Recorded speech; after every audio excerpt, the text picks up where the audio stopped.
नमस्कार, झारखंड के संथाल परगना न्यूज में आपका स्वागत है। अब आप खबर जानेंगे दुमका, देवघर, जामताड़ा, गोड्डा, पाकुड़ और साहिबगंज जिला से।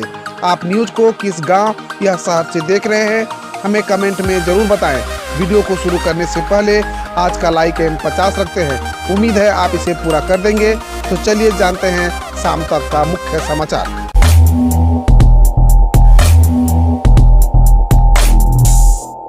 झारखंड में इंजीनियरिंग पॉलिटेक्निक कॉलेज की जांच के आदेश। इन नियुक्ति में नहीं किया गया मापदंड का पालन, 3 कमेटी गठित। राज्य सरकार ने झारखंड में पीपीपी मोड पर चलाए जा रहे 2 इंजीनियरिंग और 7 पॉलिटेक्निक कॉलेजों के विरुद्ध जांच के आदेश दिए हैं। इनके निरीक्षण के लिए अलग अलग 3 कमेटी भी बनाई गई है। इनके विरुद्ध शिक्षकों की नियुक्ति के लिए झारखंड यूनिवर्सिटी ऑफ टेक्नोलॉजी तथा सरकार के साथ हुए MOU तथा AICTE के मापदंड का अनुपालन नहीं करने की शिकायत मिली है। जिन कॉलेज के विरुद्ध जांच के आदेश दिए गए हैं उनमें दुमका इंजीनियरिंग कॉलेज और चाईबासा इंजीनियरिंग कॉलेज सहित मधुपुर, पाकुड़, चांडिल, बहरा, गोडा, गढ़वा, गुमला और शिली पॉलिटेक्निक कॉलेज शामिल है।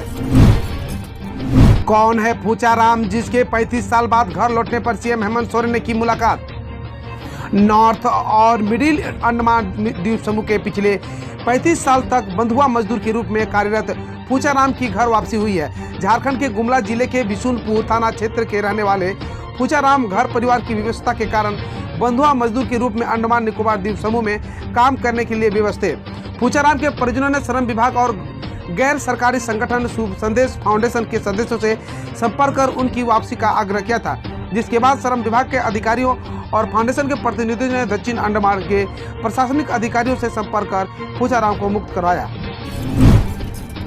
झारखंड के 2 दिनों के दौरे पर कांग्रेस प्रभारी RPN सिंह, कार्यकर्ताओं ने दहन किया पुतला।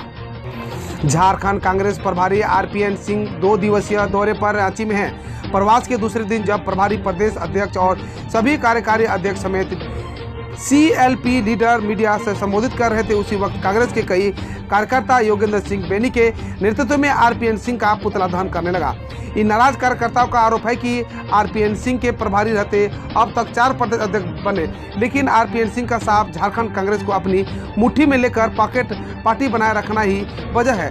कभी प्रदेश कमेटी का विस्तार नहीं होने दिया। झारखंड में मौसम की मार, वज्रपात ने ली 8 लोगों की जान, 4 झुलसे। राज्य के विभिन्न जिलों में पिछले 24 घंटे में वज्रपात की अलग अलग घटनाओं में 8 लोगों की मौत हो गई, जबकि 4 लोग झुलस गए हैं। मृतकों में गढ़वा और गुमला के 2-2, जबकि पलामू, कोडरमा, सिमडेगा और पश्चिम सिंहभूम के 1-1 व्यक्ति शामिल हैं। ठनका से झुलसे लोगों में 3 पश्चिम सिंहभूम और 1 गुमला के घाघरा प्रखंड की छात्रा है। गढ़वा के खरौंदी थाना क्षेत्र में परसवान और पिपरा में आसमानी बिजली गिरने से खेत में काम कर रहे सुमेर उरांव और भैंस चरा रहे सोमारू यादव की मौत हो गई। गमला के सिसई में वज्रपात से एतवा नगेशिया और साशिश कुल्लू नामक ग्रामीण की मौत हो गई। गुमला में ही घाघरा में वज्रपात होने से 8वीं की छात्रा किरण अचेत हो गई। झारखंड में 35 IED बरामद, सुरक्षा बलों का निशाना बनाने की नक्सलियों की साजिश हुई विफल। झारखंड के सरायकेला में सुरक्षा बलों ने 35 इम्प्रोवाइज्ड एक्सप्लोसिव डिवाइसेस बरामद कर नक्सलियों की बड़ी साजिश को विफल कर दिया है। नक्सली इनका इस्तेमाल कर सुरक्षा बलों को निशाना बनाने वाले थे। ये IED झारखंड के सरायकेला खरसवा जिले में एक ठिकाने से बरामद की। पुलिस को इनके बारे में मुखबिर से सूचना मिली थी कि सूचना मिलते ही सुरक्षा बलों ने रघुडी व डोडरडा गांव के बीच नक्सलियों के एक ठिकाने के इन्हें जब्त किया। SP आनंद प्रकाश ने बताया कि यह इलाका ऊंचाई पुलिस चौकी के अधीन आता है। गिरिडीह की उसरी फॉल नहीं देखा तो क्या देखा। प्राकृतिक का सौंदर्य देखना तो झारखंड आइए। झारखंड का कोना कोना खूबसूरत है। गिरिडीह जिले में उसरी झरना भी बेहद खूबसूरत है। उसरी झरना गिरिडीह शहर से 14 किलोमीटर की दूरी पर है। फॉल इस झरने से करीब 40 फीट की ऊंचाई से पानी गिरता है। झारखंड कांग्रेस में कल RPN सिंह के खिलाफ प्रदेश कार्यालय में प्रदर्शन। झारखंड प्रदेश कांग्रेस कार्यालय में पार्टी के मामलों के प्रभारी RPN सिंह के पहुंचने पर उनके विरोध में प्रदर्शन हुआ और नारेबाजी भी की गई। दोपहर लगभग 1 बजे जब सिंह यहां शहीद चौक स्थित कांग्रेस के प्रदेश कार्यालय पर संवाददाता सम्मेलन को संबोधित कर पहुंचे तो विरोधी खेमे के लोग उनके खिलाफ झंडा बैनर के साथ प्रदर्शन और नारेबाजी करने लगे। हालांकि कांग्रेस के नेता यह सब नहीं साफ कर चुके हैं कि प्रदर्शन जिससे कराया और उसका क्या उद्देश्य था। झारखंड विधानसभा का मानसून सत्र पहली बार शोर शराबे के बीच चढ़ गया शोक संदेश। स्पीकर ने जताई नाराजगी कही बात। झारखंड विधानसभा के मानसून सत्र का आगाज शुक्रवार को विपक्ष के शोर शराबे के बीच हुआ। माना जा रहा है कि विधानसभा में पहली बार शोक संदेश के दौरान विपक्ष ने शोर मचाया। भाजपा ने बाबूलाल मरांडी के नेता प्रतिपक्ष बनने का सवाल उठाया। शोर शराबे के बीच अध्यक्ष रविंद्रनाथ महतो शोक संदेश के दौरान शांति बनाए रखने की परंपरा, संसदीय मर्यादा और सदन की गरिमा की दुहाई देते रहे, पर भाजपा के भानु प्रताप शाही, मनीष जायसवाल, उमर बावरी, सीपी सिंह व अन्य बार बार शोर कर रहे थे। सत्र के प्रारंभ में जब स्पीकर ने शोक संदेश पढ़ना शुरू किया तो भानु प्रताप शाही और अमर बावरी नेता प्रतिपक्ष का सवाल उठाया। स्पीकर ने उन्हें शांत कराया। उसके बाद मुख्यमंत्री ने शोक संदेश पढ़ना शुरू किया। फिर भाजपा के सदस्य शोर करने लगे।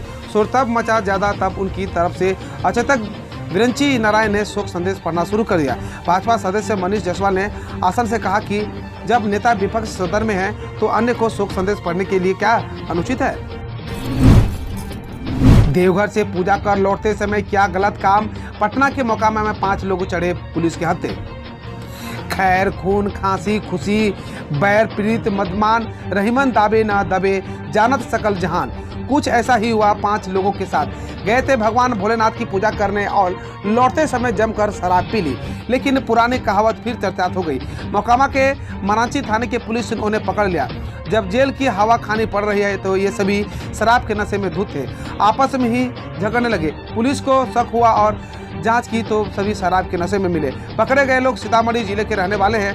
इनमें सीतामढ़ी जिला के पथनाहा थाना क्षेत्र के मंजुलिया गांव के निवासी बलो झा के पुत्र रमन झा, इसी जिला के भरकोटी निवासी विजेंद्र झा के पुत्र भागीरथ कुमार और भैरवकोटी थाना क्षेत्र के स्वयं अजय झा के पुत्र अर्पित झा, रमेश झा के पुत्र मुकेश झा व रीगा थाना क्षेत्र के रामनगर गांव निवासी रामप्रीत सिंह के पुत्र चंदन कुमार शामिल हैं। एनीमिया मुक्त के लिए तंत्र ने तय की अपनी भूमिका। गोड्डा समाहरणालय सभागार में उपायुक्त भोर सिंह यादव की अध्यक्षता में शुक्रवार को एनीमिया मुक्त भारत अभियान की समीक्षा बैठक की गई। बैठक में स्वास्थ्य विभाग के कर्मियों ने प्रेजेंटेशन के माध्यम से अभियान की जानकारी दी।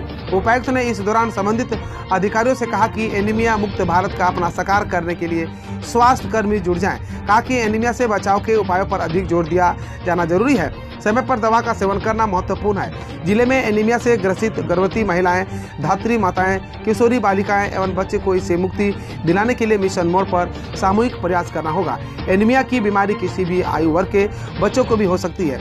इससे निपटने को दवा भी दी जाती है। सभी गर्भवती महिलाओं को आयरन की गोली देने से पूर्व रक्त जांच भी करनी पड़ेगी। 6 माह में 59 माह तक के लक्षित बच्चों को IF सिरप सप्ताह में 2 दिन, 5 साल से 9 साल के बच्चों को गुलाबी टेबलेट सप्ताह में 1 दिन व 10 साल से 19 साल के किशोरियों को नीली टेबलेट सप्ताह में 1 दिन खिलाया जाना चाहिए। इस पर विशेष जोर दिया गया है। हम रोज ऐसे ही न्यूज लाते रहेंगे, तो यदि आपने अभी तक क्लीन न्यूज को सब्सक्राइब नहीं किया है तो पहले फटाफट सब्सक्राइब कर लें, साथ ही बेल आइकन को दबा दें ताकि कोई अपडेट मिस ना हो।